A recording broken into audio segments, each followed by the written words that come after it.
क्या राहुल गांधी से छिन जाएगी नागरिकता? इस समय ये सवाल चर्चाओं में इसलिए है क्योंकि भारतीय जनता पार्टी के नेता सुब्रमण्यम स्वामी ने जो पिटीशन दाखिल की थी राहुल गांधी की नागरिकता को लेकर, उसको लेकर के अब दिल्ली हाई कोर्ट का फैसला जो सामने आया है कि याचिका को जो है अब PIL यानी कि जनहित याचिका माना जाएगा और कहीं ना कहीं एक जीत के साथ शुरुआत हुई है सुब्रमण्यम स्वामी की और राहुल गांधी के लिए इसको एक बड़े झटके के रूप में देखा जा रहा है। दरअसल सुब्रमण्यम स्वामी ने शुक्रवार 16 अगस्त को दिल्ली हाई कोर्ट का रुख कर गृह मंत्रालय को एक निर्देश देने की अपील की थी कि वह कांग्रेस नेता राहुल गांधी की भारतीय नागरिकता रद्द करने के अनुरोध संबंधी जो है अभ्यावेदन पर फैसला करे। और अब थोड़ी देर पहले ही खुद यहां पर यह बड़ा अपडेट जो है वो सुब्रमण्यम स्वामी ने social media platform site X पर शेयर किया है, जिसमें उन्होंने लिखा है कि आज दिल्ली उच्च न्यायालय की एकल न्यायाधीश पीठ यानी कि सिंगल बेंच ने राहुल गांधी की ब्रिटिश नागरिकता और इसलिए उन्हें भारत की नागरिकता छोड़ देनी चाहिए कि उनके पास ब्रिटिश नागरिकता है, इसके मामले पर विस्तार से सुनवाई करने के लिए जो है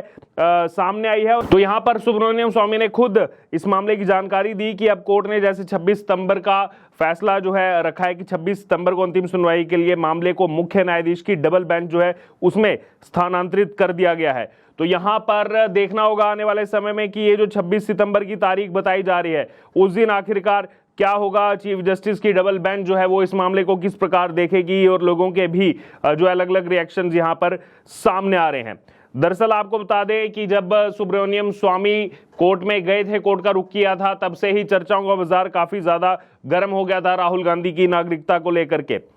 स्वामी ने हाई कोर्ट में दायर अपनी याचिका में गृह मंत्रालय को ये निर्देश देने का अनुरोध किया था कि वह लोकसभा में विपक्ष के नेता राहुल गांधी के खिलाफ उनके अभ्यावेदन पर स्थिति रिपोर्ट जो है उसको पेश करें। अधिवक्ता सत्य सबरवाल के जरिए जो है दायर याचिका में कहा गया कि 6 अगस्त 2019 को सुब्रमण्यम स्वामी ने मंत्रालय को एक पत्र लिखा था और ब्रिटिश सरकार के सामने राहुल गांधी के उस स्वैच्छिक खुलासे का जिक्र किया गया था जिसमें कहा गया था कि राहुल गांधी ब्रिटिश नागरिक हैं और वहां का पासपोर्ट रखने के हकदार हैं। स्वामी ने अपनी याचिका में कहा है कि कांग्रेस नेता ने भारतीय नागरिक होते हुए भी संविधान के अनुच्छेद 9 और भारतीय नागरिकता अधिनियम का उल्लंघन किया है और इस प्रकार वह भारतीय नागरिक नहीं रह जाएंगे। और सुब्रमण्यम स्वामी लगातार राहुल गांधी के, अगर आप देखें तो राहुल गांधी के जो भी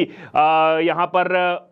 अपोजिशन में कहा जाता है सुब्रमण्यम स्वामी को, क्योंकि नेशनल हेराल्ड का जो मामला है वो भी कहीं ना कहीं सुब्रमण्यम स्वामी ने उसको उजागर किया था और अब यहां पर नागरिकता पर सीधे बात आ गई है। स्वामी ने कहा है कि उन्होंने अपनी शिकायत की स्थिति के बारे में पूछताछ के लिए मंत्रालय को कई अभ्यावेदन भेजे हैं, लेकिन अभी तक उसमें जो है सूचित नहीं किया गया है इस बारे में। तो यहां पर अब देखना होगा कि आने वाले समय में क्या होता है। और दूसरी तरफ कई सारे नियम जो हैं वो भी इसको लेकर हैं कि क्या राहुल गांधी की नागरिकता जा सकती है, आखिरकार इसको लेकर नियम क्या कहते हैं, उसके बारे में भी आपको विस्तार पूर्वक बताऊंगा। लेकिन इससे पहले आपको यह बताना चाहूंगा कि सुब्रमण्यम स्वामी ने जो यहां पर आरोप लगाए थे उसको लेकर के क्या उन्होंने कहा। स्वामी ने लिखा था कि बैकऑप्स लिमिटेड नामक कंपनी 2003 में यूनाइटेड किंगडम में रजिस्टर्ड हुई थी, जिसमें राहुल गांधी निदेशक और सेक्रेटरी थे। उन्होंने आगे आरोप लगाया कि 2005 और 2006 में दायर कंपनी के वार्षिक रिटर्न में गांधी की जन्म तिथि 19 जून 1970 बताई गई और उनकी राष्ट्रीयता ब्रिटिश बताई गई। ये बहुत बड़ा आरोप था सुब्रमण्यम स्वामी का कि जिस बैकऑप्स लिमिटेड कंपनी के वो निदेशक रहे, सेक्रेटरी रहे,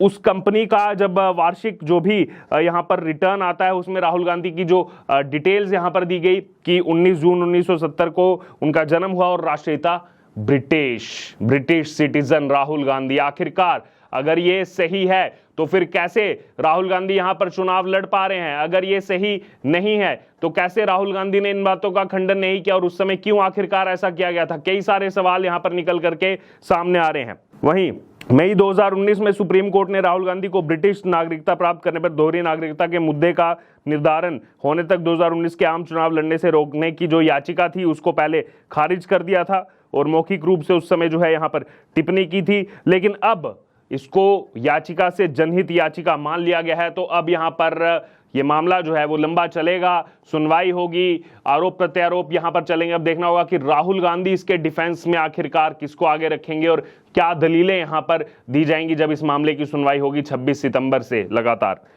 इसी बीच आपको ये भी बता दें कि अब कई लोगों के मन में सवाल चल रहे होंगे कि क्या यहां पर जाएगी राहुल गांधी की नागरिकता या फिर नहीं जाएगी, क्योंकि ऐसी PIL जो है इस तरह के घटनाक्रम में पहले भी जो है खारिज हो चुकी है इसको इलाहाबाद हाई कोर्ट ने जो है खारिज किया था, जिसमें आरोप लगाया गया था कि राहुल गांधी एक ब्रिटिश नागरिक हैं और इसलिए सार्वजनिक पद संभालने के अयोग्य हैं। लेकिन अब यहां पर दिल्ली हाई कोर्ट ने इस मामले में अगर बात की जाए तो इसको जनहित याचिका मान लिया है। वहीं अब यहां पर देखा जाए जो नियम है गृह मंत्रालय के पास, नागरिकता अधिनियम 1955 में कुछ ऐसी परिस्थितियां हैं, कुछ ऐसे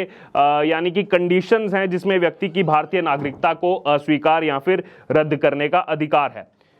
एक एक करके मैं आपको इसके बारे में बताऊंगा। सबसे पहला इसमें अस्वीकृति या निरस्त के लिए आधार नागरिकता का जो अधिग्रहण है, यानी कि यदि आवेदक जो है नागरिकता अधिनियम में निर्धारित जो पात्र हैं उसका मानदंडों को अगर वो पूरा नहीं करते हैं और अगर जैसे अच्छे चरित्र का नहीं होना या फिर भारत की संप्रभुता और अखंडता के खिलाफ गतिविधियों में शामिल होना, तो गृह मंत्रालय नागरिकता आवेदनों को अस्वीकार कर सकता है। दूसरा, नागरिकता निरस्त होना, यानी कि नागरिकता रद्द की जा सकती है यदि कोई व्यक्ति स्वेच्छा से दूसरे देश की नागरिकता प्राप्त कर लेता है, राज्य के विरुद्ध कुछ अपराधों के लिए दोषी ठहराया जाता है, धोखाधड़ी या फिर गलत बयानी से नागरिकता प्राप्त अगर की हो तो इसमें भी यहां पर नागरिकता रद्द की जा सकती है। तीसरा,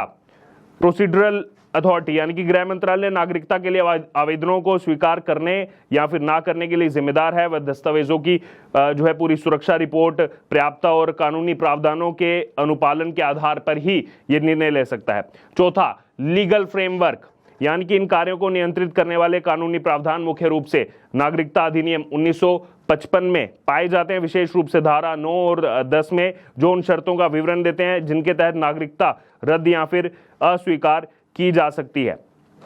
तो इस तरह के कई यहां पर और भी मापदंड हैं जिसमें अगर यहां पर व्यक्ति फेल होता है तो उसकी नागरिकता गृह मंत्रालय जो है यहां पर रद्द कर सकता है। और यहां पर अब मामले को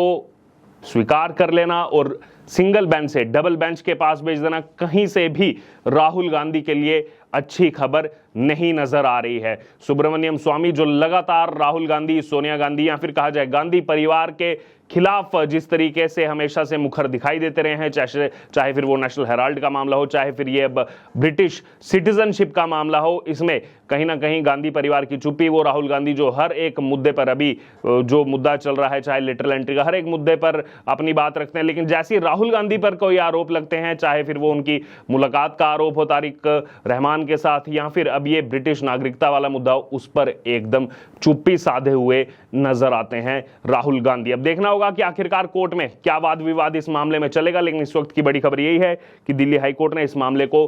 डबल बेंच चीफ जस्टिस के पास जो है स्थानांतरित कर दिया है। अब आगे 26 सितंबर का इंतजार है कि इस मामले में क्या क्या सुनवाई होगी, क्या क्या तथ्य सबूत जो है यहां पर पेश किए जाते हैं और उसके डिफेंस में राहुल गांधी की तरफ से क्या कहा जाता है। बहरहाल आपका क्या कहना है इस पूरी खबर पर, आप जरूर हमारे सेगमेंट बॉक्स में शेयर करें और बने रहें द न्यूज के साथ। धन्यवाद।